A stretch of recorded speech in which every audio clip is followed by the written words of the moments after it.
For those unfamiliar who haven't made it to IATSE protest TikTok, give me an elevator pitch on IATSE, what they do, who they are, etc. Yeah, well, it's one of the largest, most powerful unions in the entertainment industry. Represents 60,000 people nationwide, and these are jobs that even if you're not a movie maker, you're familiar with cinematographer, camera operator, hair and makeup, costumer, all the behind-the-scenes stuff that really helps film and TV productions come to life. And it's no small group, right? It's 2.5 million people. What exactly are their demands? Well, first of all, is money. Some of the initial jobs start $15 an hour or under. There's a pay discrepancy they highlight between kind of the older traditional Hollywood studios and the new media companies. And for some of those new media jobs, the people don't get paid the same scale of hourly wages. They don't contribute to their pensions. So that's part of it. It's also about work hours, meal breaks. Since the pandemic closed so many productions, everyone's been trying to get things up and running really quickly. And so they've been working at a breakneck pace, and a lot of the union members say they're just getting killed on all these hours. Yeah, and one way that I kind of learned just how awful these working conditions are is through this anonymous Instagram account that posts submissions from people about their experiences. I want to pull up one in particular from a woman who talked about asking her doctor to prescribe her medication for UTIs in advance of these long work days because she knew that she wouldn't be able to go to the bathroom. Another guy posted on the account saying that he felt like he was going to have a heart attack one day, and he was actually relieved because then he'd be able to go to the hospital and get off the set.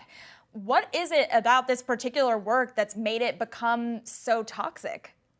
Really makes the film industry sound glamorous, doesn't it? Yeah, it But sounds awful. unlike people, like us who, sort of have regular work hours and we kind of know when we're going to be at the office and when we can leave generally. The movie business is a, basically work, for hire. You find out on relatively short notice that you've got to be there sometimes very early in the morning. You can work weekends, you can work late at night. You're working 12-hour days plus. I mean, it's a very unpredictable field to work in. Right, you have to wait for the call sheet to find out when your call time is going to be. That seems like something that could be fixed to me, but I mean, what do I know? Writers went on strike from 2007 to 2008. That lasted 100 days and cost the industry a whopping $2 billion. If IATSE goes through with the strike, what could that do for film and television production? Well, it's coming at a particularly bad time for the industry because they were shut down because of COVID and are scrambling to get back. We've already seen companies like Netflix and Disney say that their subscribers, their streaming services, are slower than expected because they just don't have enough product to put in the pipeline that are keeping people watching. There's about a million direct jobs, many more that are all tied to this industry. Those people could be out of work. Now, I want to emphasize, though, we'll know Monday morning at 11 a.m.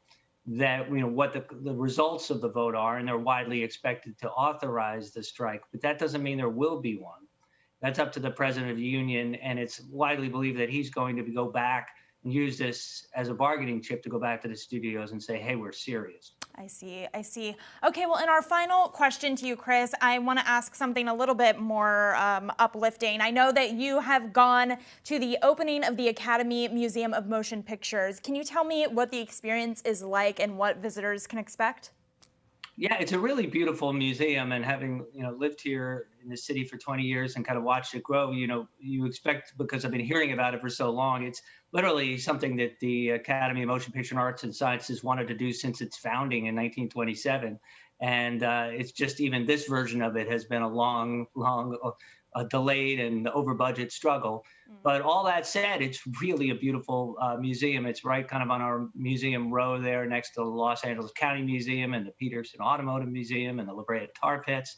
And so it's going to be a real destination. It's designed by Renzo Piano, the Italian architect. He's done a lot of work in this city and around the world. And it's a striking museum. It's expertly executed. The props that they have on display, from the Rosebud sled, from Citizen Kane to Dorothy's ruby slippers, it just takes your breath away.